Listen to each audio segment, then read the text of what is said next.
Hello everyone, it is Skyknight here, and today I have for you an updated Musketeer build.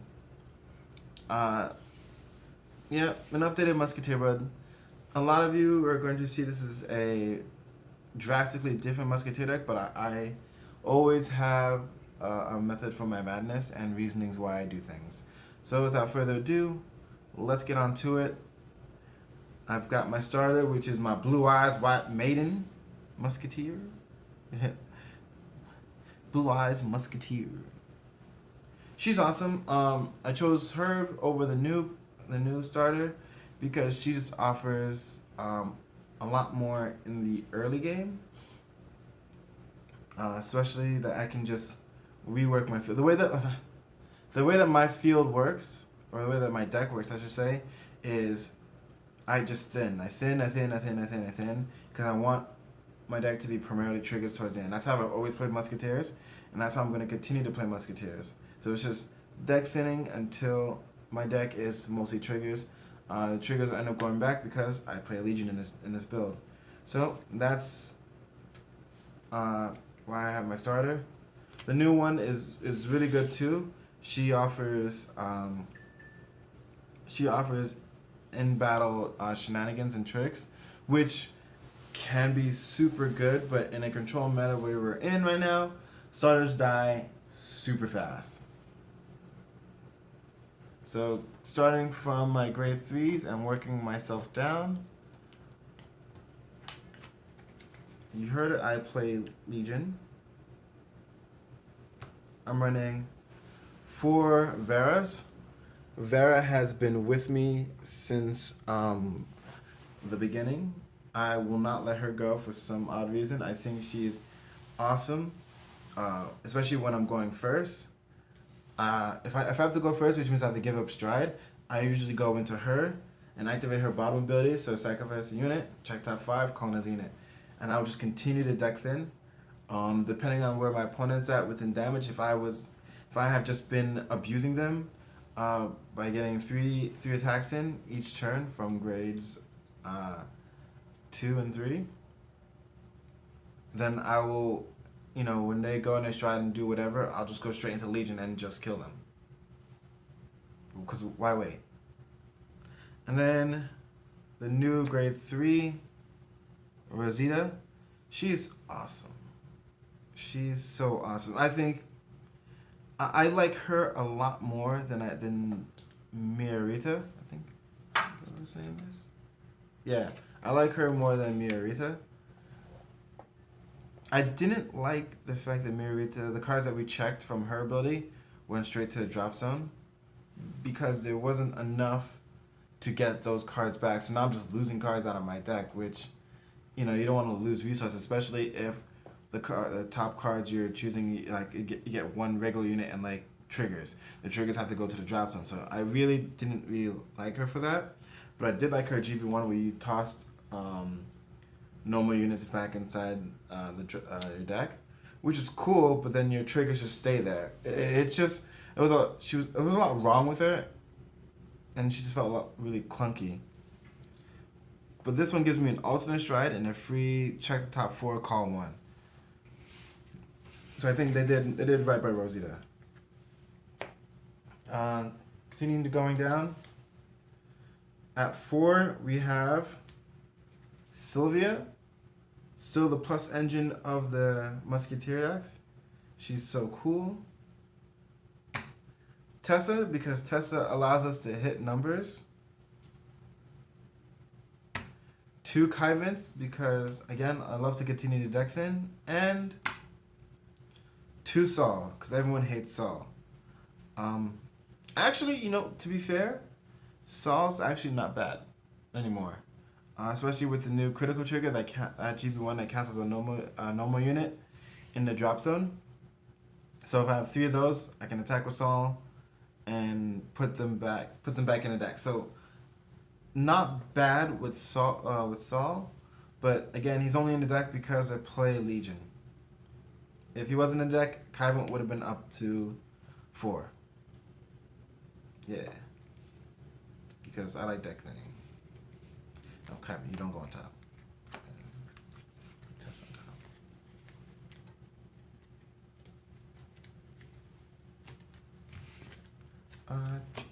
Go ahead and do grade 1s. I'm running 2 Ruths to round out the deck. 3 Strider Neighbors because sometimes you need to get there. 4 Rebeccas because Rebeccas are bae, and I told you I like to do some deck thinning, which is awesome because I can also do deck thinning with the Strider Neighbor. Yo, this card's super awesome. And lastly, I'm running 4 Perfect Guards. So you'll notice that my Perfect Guards are not all the new one. That's because I love Antonio. Antonio is the reason why I made Musketeers. And so when we got a Musketeer Perfect Guard, I had a hard time giving up Antonio. Like, you can ask any of my friends, I almost had a complex. And the new one's actually really good too. You bind this card, and then choose another card in the drop zone, and you put it at the bottom of the deck. So this is awesome. So it leaves, and then you can put like a trigger on the bottom of the deck. So now you're recycling back triggers, and you choose 1 Musketeer, and it gets 2K. It's an excellent Perfect Guard, especially when you need to just like, when you know you need to do like a slight push, or they're all there, and you need to just like round it all out. It's great. In a competitive world, this becomes a Kiara. But in a Terrell world, a Skynet world, this stays Antonio.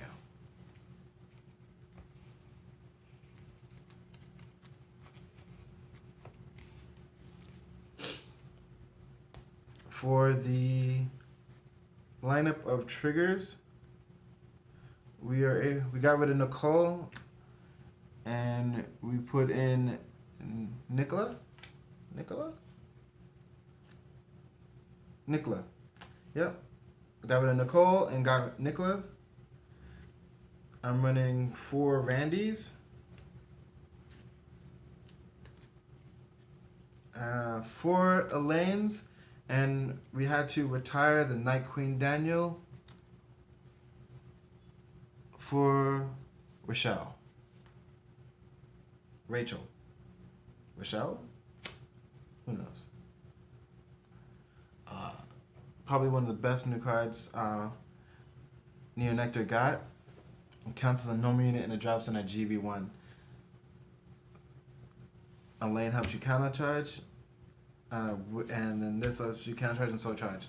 Which is weird because this deck does not have counterblast issues at all. Especially when I'm going ham.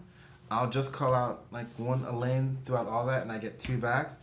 This girl gives me the option of soul charging or counter charging, but this deck doesn't touch the soul at all, so it's just bind these 2 counter charge. The deck really doesn't worry about counterblast, which is kind of odd. But I miss the Night Queen. He's awesome. But I got Randy, so Randy's alright. Musketeers all the way. G-Zone. 2 Anteros? Yeah, I'm really bad at this. Anteros, because he's awesome, and 2 Rainbreath Dragons. Most of the G-Guards for Neo Nectar deal with Bloom, which is terrible. Because it means it's harder to find stuff that works. It's harder to find stuff that works with the other builds. So, Antero was really good. But what makes it better is Rainbreath Dragon. It gives it 5k, but what you can do is you can pair it with cards like Rebecca and Kyvant, which you can like sack one of your units when you call it out, and call a new unit during your opponent's turn. Or you can call out you have like a Sylvia sitting in your hand, you call out Sylvia, you activate Sylvia effect, get a new card, and then you intercept with the Sylvia. It's just a lot of good combos with Rainbreath Dragon. Now the Stride units. For Ashes, because Ashes are bae. For Myras, and 4 Cecilias. Cecilia. Better than the old one. I'm so glad that this one does. They don't make me run Cecilia in the deck. Most people probably are running Cecilia because of the old stride. I was like, you know what? I moved past her. They're all good. These 3 strides work differently at different times. Because there are times when I have to go into Asha to actually create a field. Because sometimes things are bad. So, like I don't have cards to make this work. Because this card only works when you have cards already on your field. This card only works when you have cards on your field. So this card makes cards. 1 card appear in your field.